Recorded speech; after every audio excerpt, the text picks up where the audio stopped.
Formula One bombshell. The biggest name in Formula One unites with the sport's most legendary brand.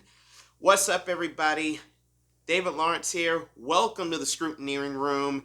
And boy, we start February with a massive shocker.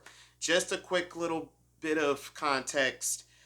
Already, not the first move of 2025. Charles Leclerc, Lando Norris already confirmed in their seat signing contracts for 2025 and beyond. Of course, this was contract years for them. But the biggest news is now Charles Leclerc's new teammate for 2025.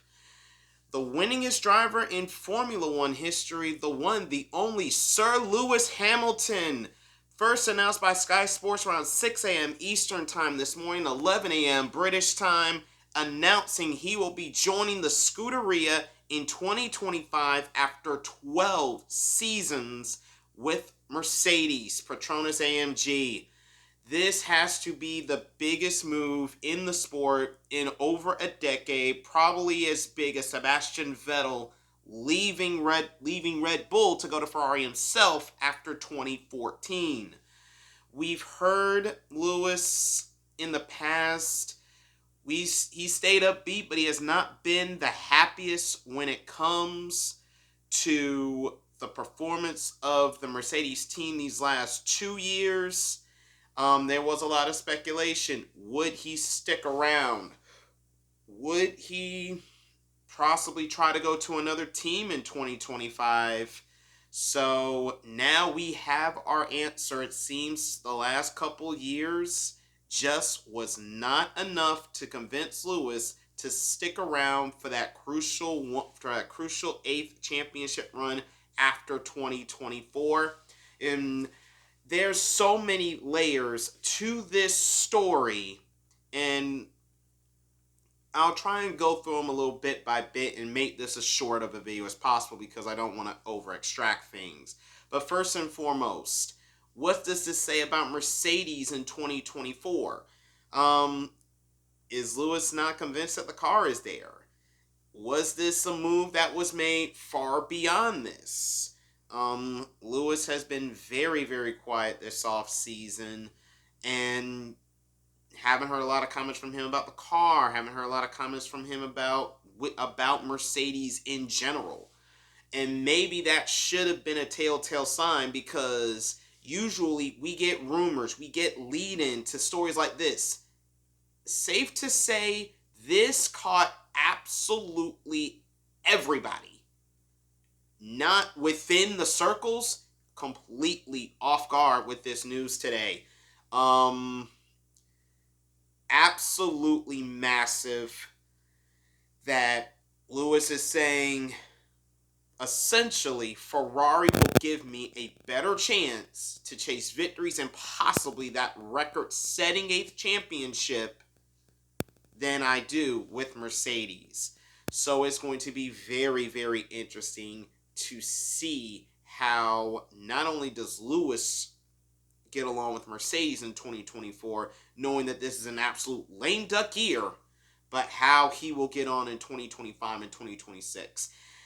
And for those of you guys trying to put age into it, Lewis is just as competitive in a car that has proven it hasn't been able to contend for wins, just competitive at age 38 as he was at 28. And oh, by the way, he'll be going into the gates of Maranello next year at the sentimental age of 40 in 2025. So the fact, and also 2025 will be Lewis's 19th F1 season, and I'm telling you, there is no let up in Lewis. He has been very dedicated to his craft. He stays extracting the best out of that car. And I'm telling you, the combination of Fred Vasseur, Charles Leclerc, and Lewis Hamilton, with Lewis coming in to extract the car, I feel like he's going to be able to get the best out of the Ferrari, as long as Ferrari doesn't do their traditional meddling. I think if they allow Lewis to step in and come in and get the best out of this car, I think we'll see a lot of success. I think he'll be able to help Charles get to a place I don't think he's been, drive him to be a better place. I don't think he'll be going there to serve as a mentor role by any means. Don't get me twisted on that. But it's going to be a very big push and a very big step up for Ferrari with Lewis coming to Maranello starting in 2025. Now another aspect of this, how does this jumble the rest of the 2025 driver market? We know McLaren's set with Lando Norris, Oscar Piastri. We know they're set. However, we know Formula One, contract's only a piece of paper. They're not binding by any stretch of the imagination. So could Mercedes be enamored by an Oscar Piastri because Oscar's there till 2026. However, I do feel there could be a chance there is a buyout that he could possibly come in, push in, and get his way into a Mercedes seat. Could Mercedes already have a step up next in their program? Remember, in their junior program, they have Frederick Vesti. There is the young hot shoe Kimi Antonelli in Formula 2 this year. And if I remember correctly, he's going to be going to Prema. So he's already in one of the best seats on the F2 grid. So it's going to be very, very interesting to see how Kimi gets along. And if he outperforms his machinery, don't be surprised if we start hearing rumblings during the summer about Kimi Antonelli partnering George Russell in that second Silver Arrow seat for 25. However, this name hasn't came up much yet, but what is the future of one Carlos Sainz now?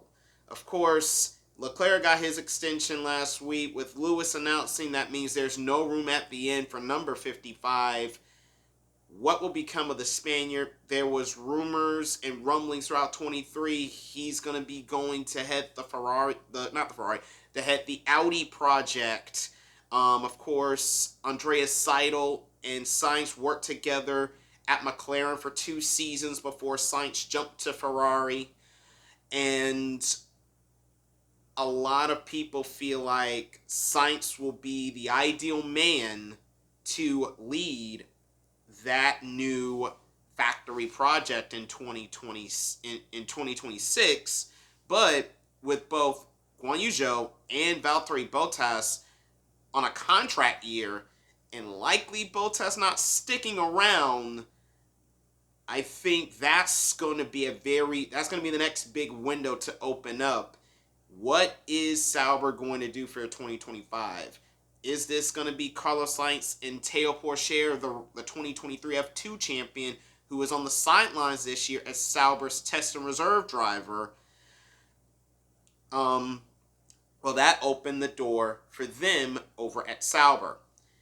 However, the big story of the day, and only time will tell how all these dominoes will play a part, but my goodness, the biggest domino by far for 2025 has fell today. Lewis Hamilton will partner Charles Leclerc at Scuderia Ferrari in 2025. And it has been confirmed by Sky Sports that none other than John Elkann, the chairman of Ferrari himself, went to Lewis to sign the contract. So by all means, the official announcements from the factory is all that's left. But ladies and gentlemen, the biggest name in Formula One is going to Scuderia. And my goodness, is the fan base for Lewis Hamilton about to grow tenfold, because Lewis is the latest in a long line of champions to go to the biggest brand in the sport. And I mean, it is a list. We're talking about champions Alberto Ascari, Juan Manuel Fangio, Michael Schumacher, of course. And I'm talking about guys who just won championships for Ferrari. Jody Scheckter, Niki Lauda, and gosh, I forgot, but off the top of my head, Sterling I certainly must, but oh my goodness. Sorry, I am so sorry. John Surtees is the name I was trying to get out of my head. Forgive me, guys. But even beyond that, not just the drivers who've won championships for Ferrari, but how about the champions who have came to Ferrari and won races for them? Nigel Mansell, Alain Prost, Sebastian Vettel, Fernando Alonso, Kimi Raikkonen, another Ferrari world champion. And now you have Lewis joining that pantheon of huge names to come to Maranello and race in the Scarlet Red. My goodness.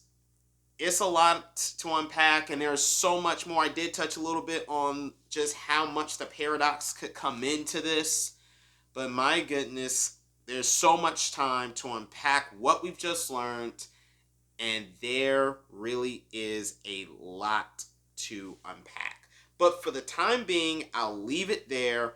What are your thoughts on Lewis Hamilton leaving Mercedes, the only manufacturer he's ever raced for? Because remember, Mercedes was with him through his junior career all the way up to now. So that's a partnership of over 20 plus years that at the end of 2024 will come to an end. What are your thoughts on Lewis heading to Ferrari in 2025? What do you think about the silly season as a whole? What is about to happen this season with this driver market?